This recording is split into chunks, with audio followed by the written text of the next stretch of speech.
If you were a fan of Kerbal Space Program, you will be glad to know that Kerbal Space Program 2 has come out.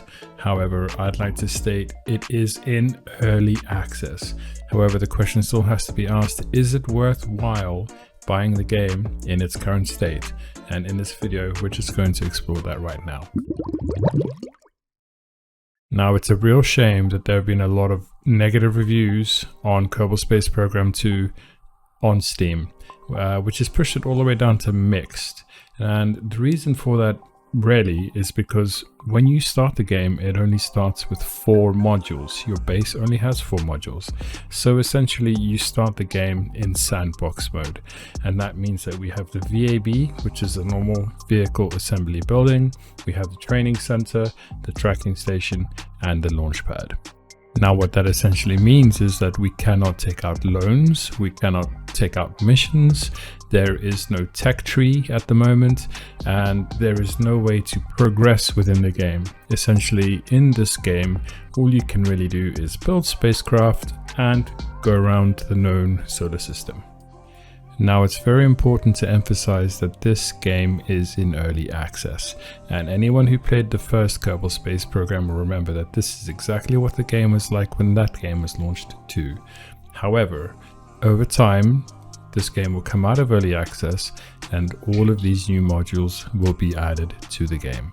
So, with that out the way, let's talk about some pros and cons. As you can clearly see, the graphics are vastly better than the first game, and that's to be expected. Cons, well, apart from the before mentioned lack of modules, there have been a lot of issues with regards to optimization and jittering and the game being roughly slow. Now, I haven't necessarily suffered from that as much. However, as I keep saying, the game is in early access and all of these optimizational problems will be fixed. Now, the game is currently out for £45. In its current state, is it worth it? My honest opinion? No, I don't think so. At this current moment, it is not worth £45. It's a great game, it's great to play around in, there's lots to see.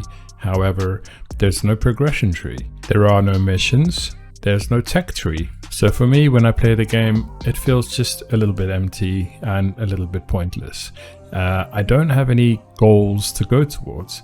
Now, if you're the kind of person who can start up a game and make your own goals, wonderful.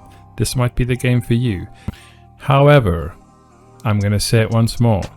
We are in early access, and as soon as missions are there, as soon as there's a tech tree, this game is going to be extremely fun because we're going to have goals to work towards and we're going to have missions to complete. So no, honestly, in my opinion, it's not worth £45 in this current state. However, in 6 months time, maybe even a year, I can tell you now, I would happily pay £45, even more, to play this game.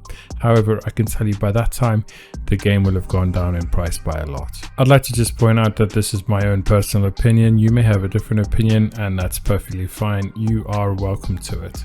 If you have any thoughts on the matter, please drop a comment, and I'd be really curious to see what you think.